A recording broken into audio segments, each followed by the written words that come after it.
આકાશવાણી ભુજ સ્થાનિક સમાચાર જાગૃતિ વકીલ વાંચે છે. નમસ્કાર. ગુજરાત વિધાનસભા ગૃહની બીજા દિવસના સત્રની કાર્યવાહીનો પ્રારંભ ટૂંકી મુદતના પ્રશ્નો સાથે થયો હતો. આજે ગૃહની કાર્યવાહી શરૂ થતાની સાથે જ કોંગ્રેસ નેતા Amit Chavda point of order માટે ઉભા થયા હતા. આજના સત્રમાં જે બે ટૂંકી મુદતના પ્રશ્નો દાખલ કરવામાં આવ્યા તે બંને ભાજપના હતા. સંસદીય બાબતોના મંત્રી ઋષિકેશ પટેલે કોંગ્રેસના ધારાસભ્યોને સસ્પેન્ડ કરવા દરખાસ્ત કર્યા બાદ તેમને આજના દિવસની ગૃહની કાર્યવાહીમાંથી સસ્પેન્ડ કરવામાં આવ્યા હતા. તો કોંગ્રેસના ધારાસભ્યોએ ગૃહમાંથી વોકઆઉટ કર્યું હતું.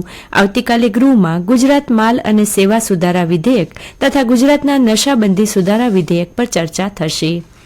પ્રધાનમંત્રી નરેન્દ્ર મોદીએ પોલેન્ડમાં ભારત અને પોલેન્ડ વચ્ચે જામ સાહેબ મેમોરિયલ યુથ એક્સચેન્જ કાર્યક્રમ શરૂ કરવાની જાહેરાત કરી છે, જે અંતર્ગત પોલેન્ડના 20 વિદ્યાર્થીઓ પ્રતિવર્ષ ભારતની મુલાકાત લેશે અને ભારતના સાંસ્કૃતિક વારસા વિશે માહિતી મેળવશે.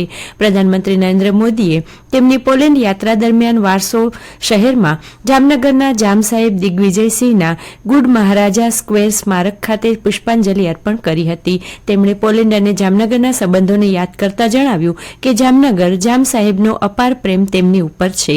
ગુજરાતના મુખ્યમંત્રી ભૂપેન્દ્ર પટેલે ટ્વીટ કરી આ મુલાકાતને આવકારતા જણાવ્યું કે ભારત અને પોલેન્ડના સંબંધોમાં ગુજરાતની ભૂમિકા ઇતિહાસના પાનામાં સુવર્ણ અક્ષરોમાં સચવાયેલી છે. આજે રાત્રે પ્રધાનમંત્રી શ્રી મોદી ખાસ રેલ ફોર્સ 1 ટ્રેન દ્વારા યુક્રેન જવા રવાના થશે. કચ્છમાં સાતમ આઠમના વિવિધ સ્થળોએ મેળાઓ યોજાતા હોય છે, ત્યારે જિલ્લા મથક ભુજના હમીરસર તળાવના કાંઠે પરંપરાગત લોકમેળો યોજાશે, જેને લઈને ભુજ નગરપાલિકા દ્વારા સ્ટોલ સહિતની વ્યવસ્થાનો કોન્ટ્રાક્ટ ખાનગી પાર્ટીને સોંપવામાં આવ્યો છે. 25 અને 26 ઓગસ્ટના લેકવ્યુ હોટલથી મંગલમ 4 રસ્તા અને ખેંગારબાગ સુધી આ લોકમેળો યોજાશે. મેળામાં ખાણીપીણી, ગૃહ સુશોભનથી લઈને વિવિધ વસ્તુઓના સ્ટોલ, બાળકો માટેના મનોરંજનના સ્ટોલ અને ચકડોળ મેળામાં આકર્ષણ ઉભું કરશે. આ વખતે 300 જેટલા સ્ટોલ ઉભા કરવામાં આવ્યા છે. મેળાને માણવા માટે દર વખતની જેમ ભુજ અને તેની આજુબાજુના ગામડાઓમાંથી મોટી સંખ્યામાં લોકો ઉમટી પડશે. રાજ્ય સરકારની મહિલા અને બાળ કલ્યાણની વિવિધ યોજનાઓ અંતર્ગત મહિલા સશક્તિકરણ સાથે તેમના શિક્ષણ માટે આર્થિક સહાય આપવામાં આવે છે. રાજ્યના મહિલા અને બાળ વિકાસ વિભાગ દ્વારા આવી જ એક મહત્વની ગંગા સ્વરૂપા બહેનોને આર્થિક સહાય યોજના હેઠળ 18 વર્ષ કે તેથી વધુ ઉંમરની વિધવા બહેનોના આર્થિક સ્વાવલંબનના હેતુથી માસિક ₹1250ની સહાય તેમના પોસ્ટ ખાતામાં સીધી જમા કરવામાં આવે છે. આ યોજના અંગે માહિતી આપતા જિલ્લા મહિલા અને બાળ અધિકારી અવનીબેન રાવલે આ મુજબ જણાવ્યું.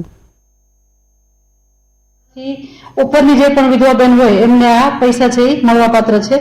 ખાસ કરીને આર્થિક જેમની આવક જે છે તો એ વાર્ષિક 1 લાખ ગ્રામ્ય હોય તો 1,20,000 અને જો શહેરી હોય તો 1,50,000 જે આવક હોય એ આવક વાળી જે બહેનો છે એ પોતાનું જે તાલુકાનું મામલતદાર કચેરી લાગુ પડતી હોય તો ત્યાં છે એ પોતાની સહાય માટે અરજી કરી શકે છે. ખાસ યાદ રાખવાનું કે મામલતદાર કચેરીમાં આ જે અરજી છે એ કરવાની થાય છે. દર મહિને ₹1250 ડીબીટી એટલે ડાયરેક્ટ એમના ખાતામાં જે પૈસા છે એ સહાય મંજૂર થયા પછી એ સહાય છે એને મળવાપાત્ર છે. બીજું કે અરજી સાથે આપણે જે જરૂરી ડોક્યુમેન્ટ જે જોડવાના હોય છે, તમે મામલતદાર કચેરીમાં જશો એટલે આપને ગાઈડ કરવામાં આવશે કે ભાઈ ક્યાં ક્યાં ડોક્યુમેન્ટ જોશે.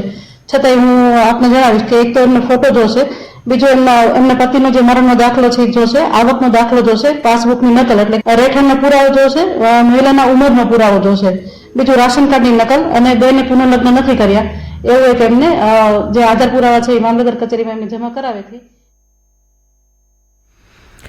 ભારતની સૌથી મોટી સંકલિત પરિવહન, યુટિલિટી અને વૈવિધ્યસભર અદાણી સમૂહનું એક અંગ અદાણી પોર્ટ્સ અને સ્પેશિયલ ઇકોનોમિક ઝોન લિમિટેડ ગુણવત્તાની બાબતમાં મોખરે છે તે પુરવાર કરતું તાજેતરમાં અમદાવાદ ખાતે આયોજિત કન્વેન્શન ઓન ક્વોલિટી કન્સેપ્ટ 2024માં મુન્દ્રા પોર્ટને સર્વોચ્ચ ગોલ્ડ મેડલ એનાયત કરવામાં આવ્યો છે. મુન્દ્રા પોર્ટની ટીમે 13 મેડલ અને 2 સિલ્વર ટ્રોફી મેળવી છે.